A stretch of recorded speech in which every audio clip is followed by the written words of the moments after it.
¿Cómo están ustedes? Tengan muy buenas tardes. Cuando son las 4 de la tarde con 7 minutos según el Telefunken, le damos inicio a otro capítulo del 30 Te Ayuda correspondiente hoy día 15 de marzo. Llegamos a la primera, o cumplimos ya la primera quincena del mes de marzo, el mes más temido por todos, mes de muchos pagos.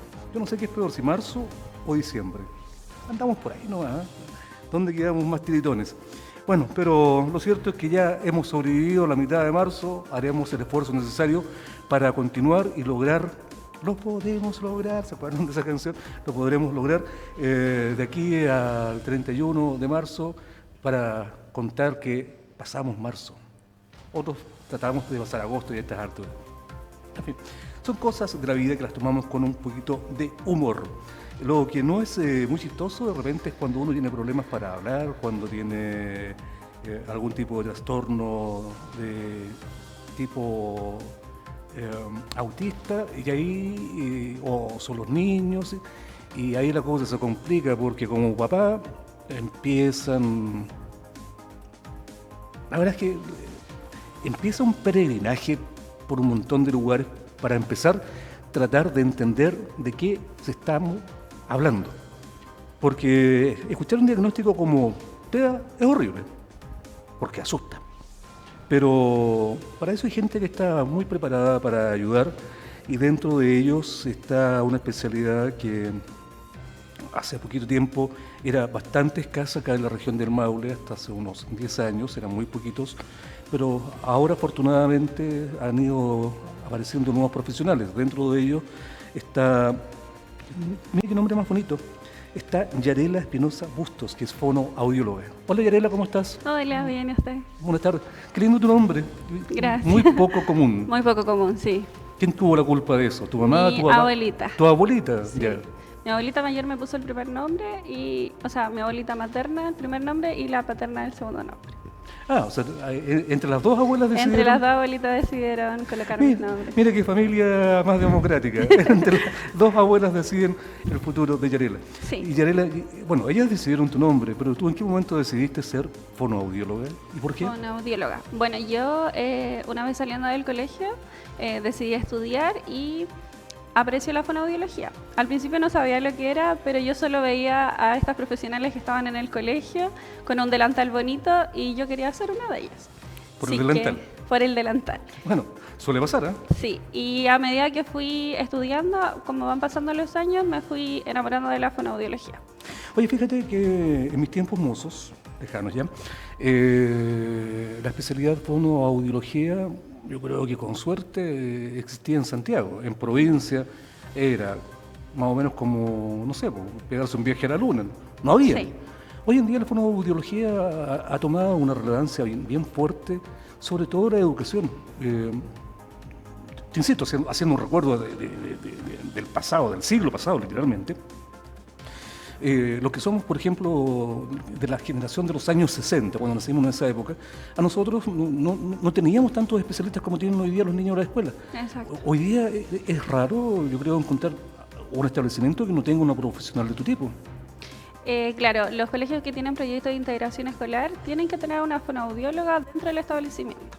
Pero los que no cuentan con este PIE, que se le llama, realmente no cuentan con este tipo de profesional.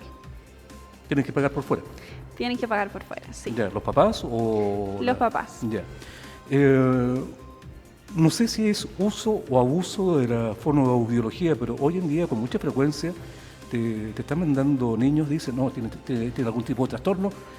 Primero al psicólogo, al psiquiatra, al fonoaudiólogo. ¿Qué está pasando? Antes no, como fue mi caso, el trastorno no existía y no teníamos idea y crecimos así nomás.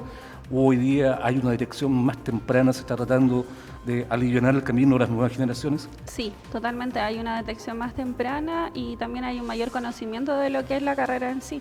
Porque antes, si hablábamos de fonoaudiología, no muchas personas sabían lo que era. Y hoy en día ya es más conocido y el área es súper grande, entonces eso nos permite tener más trabajo. Y además que la pandemia provocó más trastornos del lenguaje en los niños porque ellos pasaban solo en sus hogares.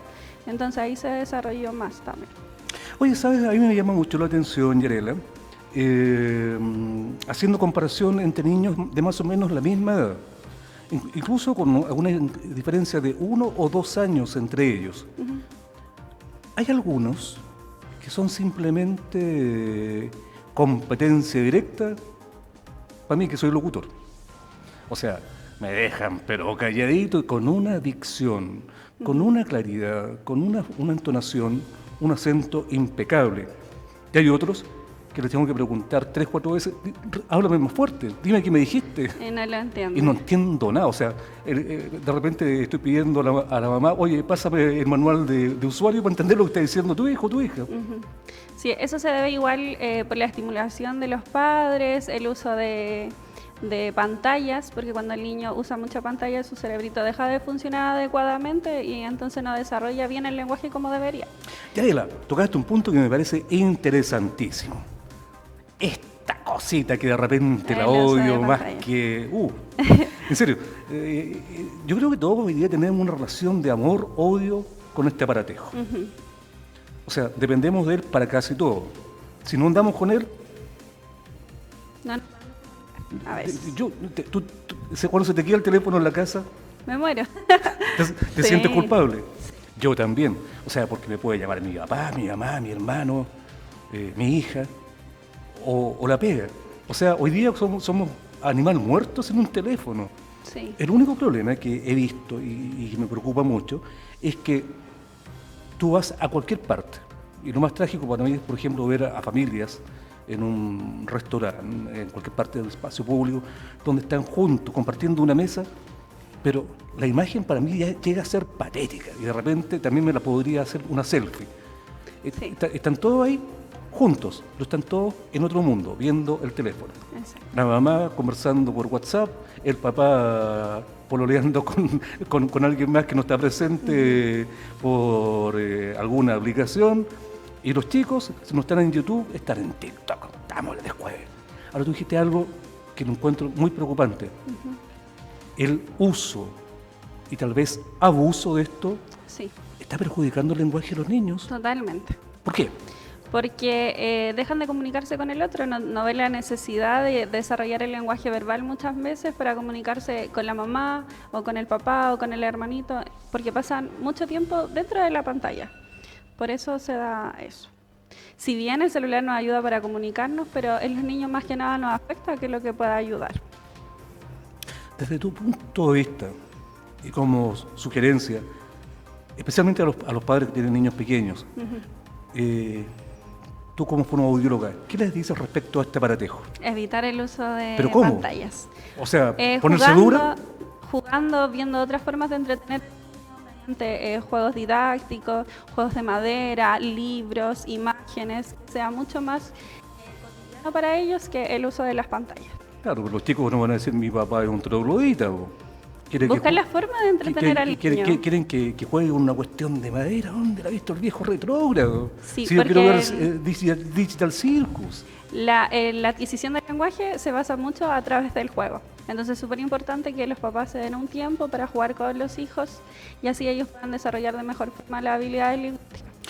Y a propósito, fíjate, de repente llama la atención que lo que antiguamente era normal, hoy día se está, y que en algún momento pasó a ser justamente cosa de viejos perdidos en el tiempo, pegados en el pasado, está tomando nuevos valores, comienzan como a reencantarse con cosas tan tradicionales. A propósito del lenguaje, ¿cuántos papás tú crees hoy en día que tienen la costumbre, para irles enseñando a hablar un poquito mejor, de agarrar un libro de cuentos, un libro de papel y compartir esa historia de te vas a acostar y papá, cuéntame un cuento? No sé si a lo mejor te pasó a ti. Se ve muy poco, la verdad de las cosas, porque los papás trabajan, entonces igual pasan poco tiempo con sus hijos, las horas de trabajo son hartas, entonces se da súper poco el uso de enseñanza antigua más que nada. ¿Lo estamos embarrando?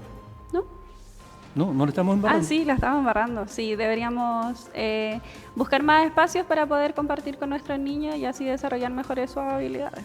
O sea, el teléfono es una excelente niñera, pero para los papás. Exacto. O sea, nos salva del problema. Pero ¿a qué costo? O sea, ¿Qué cantidad de niños justamente producto de esto te está llegando hoy en día con trastorno de lenguaje que a lo mejor no hubiese sido si hubiesen tirado esto a la basura a tiempo? Muchos niños me llegan a la consulta por dificultades de lenguaje o porque muchas veces no hablan, no se comunican, le señalan a la familia y como la mamá le entiende, el niño no busca la necesidad de comunicarse. ¿Y se ve mucho.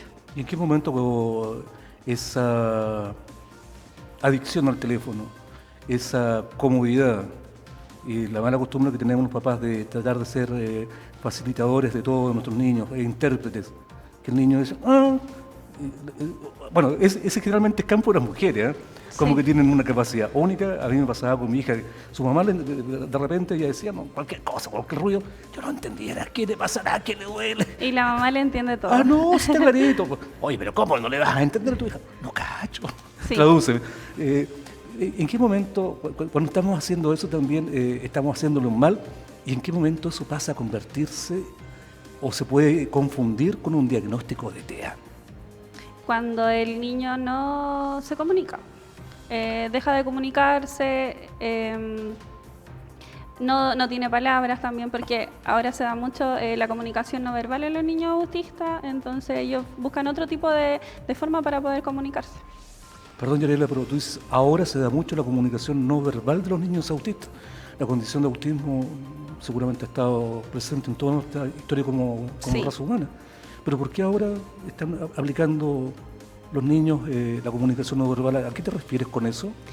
Es que hay niños autistas que tienen la comunicación no verbal y otros que tienen la comunicación verbal. Ahí va a depender de cada niño, porque cada niño es diferente.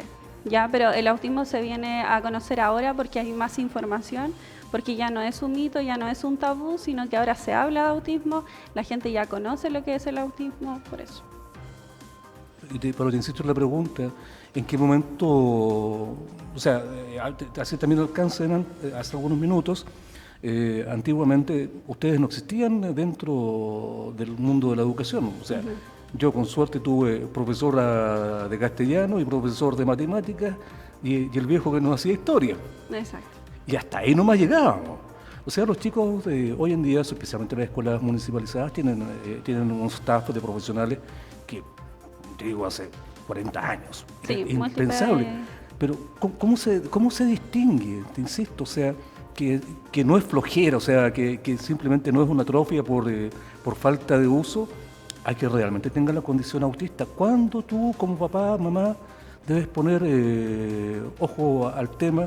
Mi niño no está actuando de la manera que... Es que hay una diferencia súper grande entre el trastorno del lenguaje y el trastorno del espectro autista, porque el niño o niña, joven, adulto, autista, tiene dificultades en la interacción social. Tiene conductas estereotipadas, que significa estas preguntas... conductas repetitivas, por ejemplo, el aleteo de manos, el estar golpeando constantemente las manos, y tienen también conductas como que se enfocan solamente en un tema y solamente eso. En cambio, el trastorno del lenguaje es solo la dificultad del lenguaje, no también la de la sociabilización. En eso se diferencia. O sea, dificultad del lenguaje en ningún caso se puede asociar directamente a... Viene asociado con el autismo, porque el niño que tiene autismo tiene trastorno del lenguaje también. Sí. Pero ¿cómo hacemos la diferencia? Entonces, en ese sentido quizás todos tendríamos algún grado de TEA. ¿Cómo hacemos la diferencia? Con estos 3 criterios diagnósticos, que es el de sociabilización, conductas estereotipadas y dificultades en el lenguaje. Y en tu caso, dentro de tu especialidad, que es la fonoaudiología, ¿cómo entras a trabajar? ¿Cómo entras a tratar de corregir, aminorar, no sé cómo definirlo, los trastornos propios del TEA? Yo como fonoaudióloga trabajo más que nada la comunicación, entonces vemos que el niño pueda desarrollar siempre principalmente el lenguaje verbal, ya que él pueda producir sonidos, que pueda producir palabras, que se pueda comunicar a través de esto, que tenga una intención comunicativa. Ese es el rol del fonoaudiólogo, la comunicación en sí. ¿Para eso hay técnicas? Para eso hay técnicas, sí, conocer al niño, conocer sus intereses, comenzar siempre de lo más básico y también ver las necesidades de la familia, que es súper importante. O sea, detrás de esto hay un diagnóstico bastante amplio. Sí, bastante amplio. Pero ¿cuánta gente entra para llegar a determinar este chico puede ser un caso de TEA? Te lo pregunto porque de repente veo que se está haciendo tan frecuente, este niño tiene TEA, este niño tiene TEA, este niño tiene TEA, tiene que ir al neurólogo para ser diagnosticado. Neurólogo. Sí. O sea, ¿por qué no se estará abusando? De repente, ¿será tanto los casos de TEA que ocurren hoy en día? Uh-huh. ¿Cómo entendemos esto? ¿Cómo entendemos que sean tantos casos de TEA? Sí, de repente. Es más que nada por la información, porque ahora se habla de autismo. Antes no se hablaba de autismo. Bueno, no se hablaba, pero y tampoco había conocimiento. Los profesionales no sabían lo que era el autismo. Entonces, hoy en día sí, existen profesionales que se capacitan para esto, que tienen las habilidades de poder trabajar.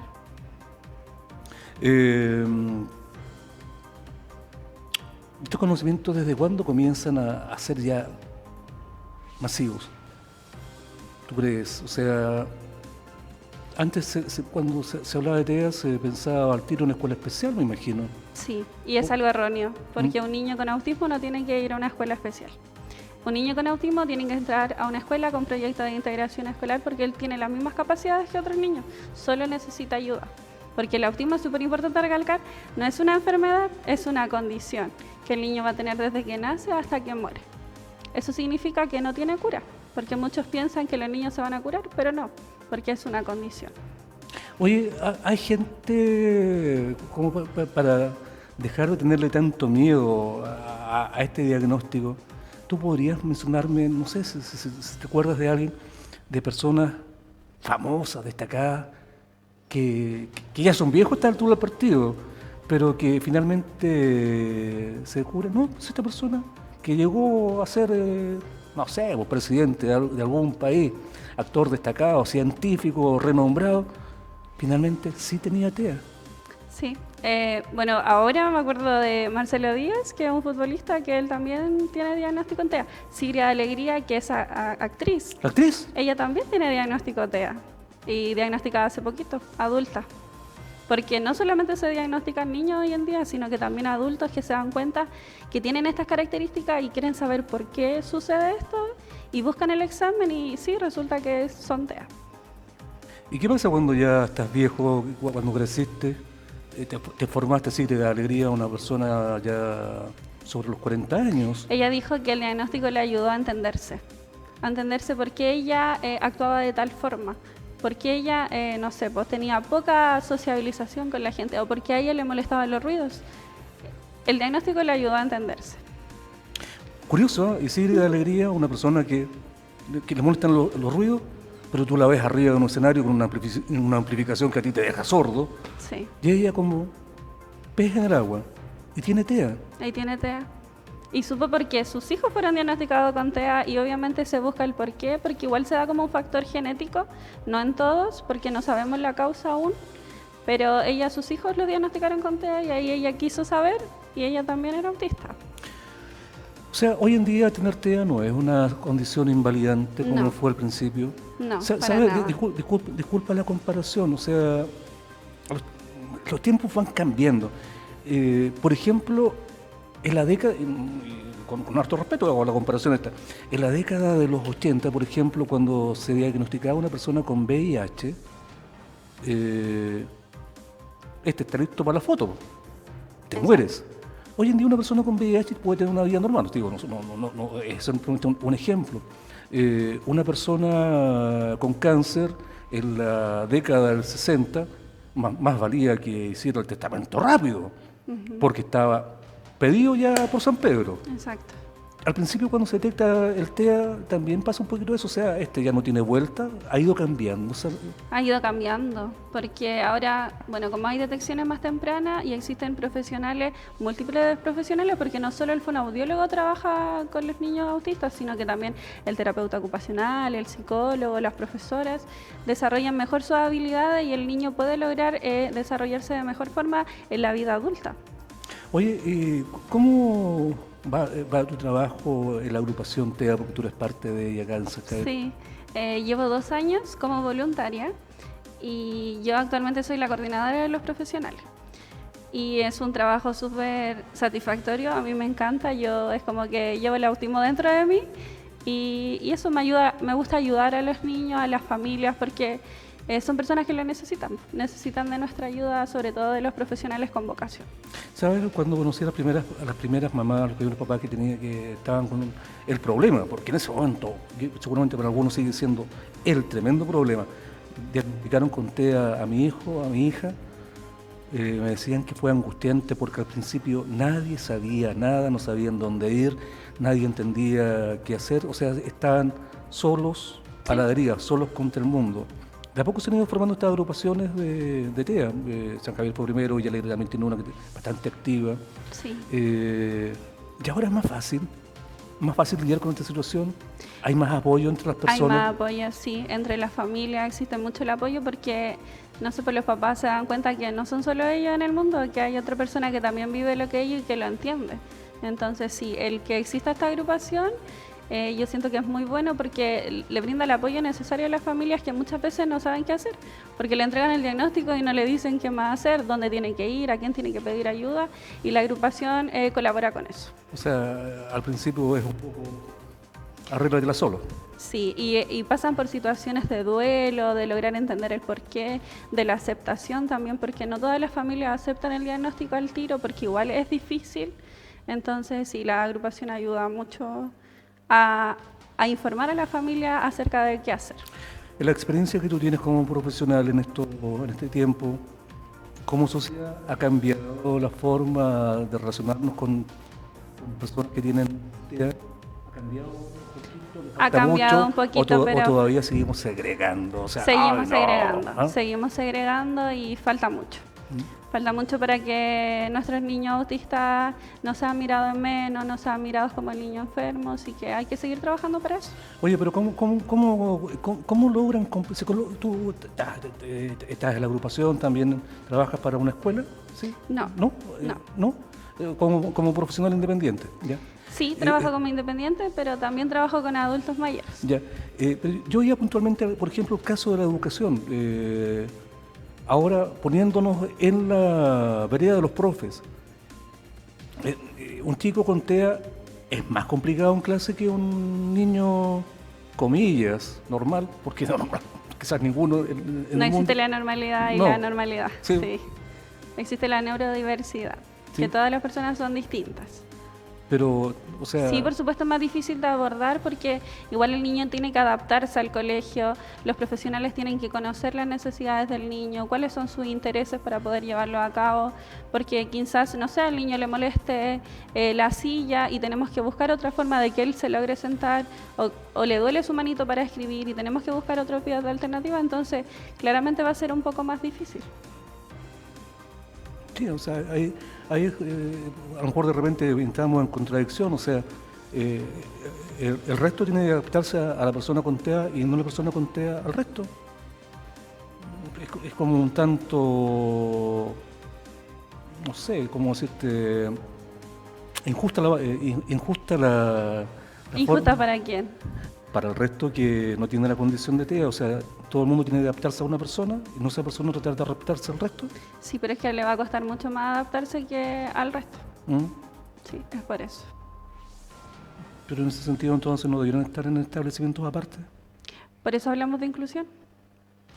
Pero por eso digo, o sea, pero esa inclusión te llega por ese otro lado a que los chicos que no tienen este diagnóstico. Porque lo que hablaríamos es de segregación si los tuviéramos en otro establecimiento especial para ellos. No de inclusión y de que todos son distintos.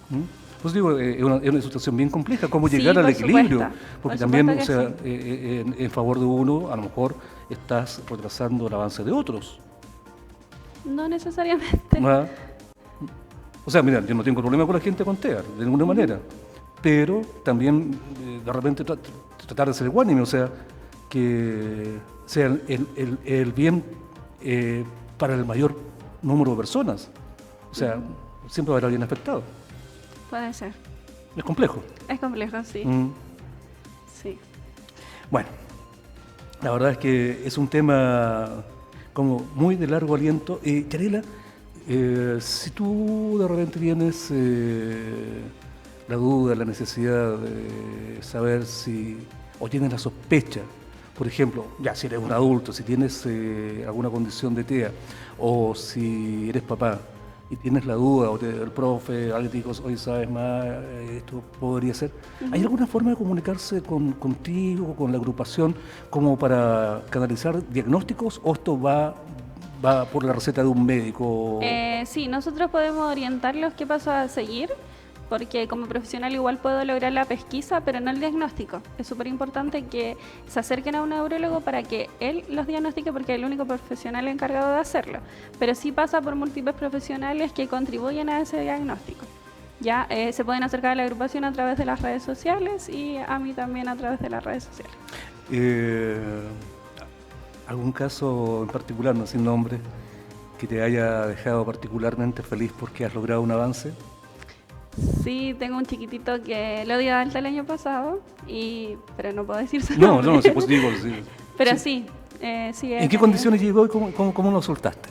Nos costaba mucho hablar, le costaba mucho el lenguaje y lo di de alta comunicándose súper bien con su familia, con el entorno. Ahora él ya entró al colegio, ninguna dificultad, así que súper bien. Y es dueño de una radio ahora. Y también me han llegado niños que, no sé, que solo dicen bibibi, que es un sonido y después dicen palabras y dicen su nombre y se comunican con su mamá, así que es súper gratificante. ¿Te sientes bien con eso? Sí.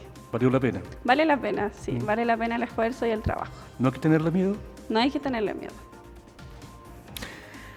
Yarela Espinosa Bustos, fonoaudióloga, que nos vino a hablar un poquito de esta especialidad, que insisto, hace algunos años era bastante desconocida en nuestra región, eran escasísimos los que existían. Hoy en día, afortunadamente, incluso la Universidad Autónoma me parece que es una de las que da la especialidad acá en la región de Maule. No sé si Sí, la Universidad de Talca igual. Y la Universidad de Talca también. Sí, hace algunos años eran Y contados la por dedo de la Universidad mano. de Santo Tomás igual O sea, imparte fonoaudiología. Sí, es una carrera súper amplia. Ha aumentado la cantidad de profesionales. Sí. Digo, o sea, hace 10 años había que buscarlos, pero pedirlo ahora como con un año de anticipación porque había muy poquitos. Hoy día, afortunadamente, hay más para atender a muchas personas que necesitan. Quedamos con algo pendiente. Tú me decías también que trabajas con recuperación del lenguaje de personas mayores. Sí. Te quiero dejar invitado por un próximo capítulo, porque ya nos pilló la hora, para hablar justamente de eso. O sea, claro, tú nos centramos mucho en el tema, pero también está la condición de personas que, ya sea por un accidente, ¿cómo se dice? Accidente vascular. Accidente vascular, o de repente porque han tenido un accidente del porte de un buque, y que no es nada tan raro hoy en día, terminaste sin capacidad de hablar y tienes que recuperar. ¿Y eso también es pega tuya? También es pega de nosotros. Nata, cordialmente invitada para que hablemos gracias. de la recuperación del lenguaje, del habla, pero en los adultos mayores. Ya.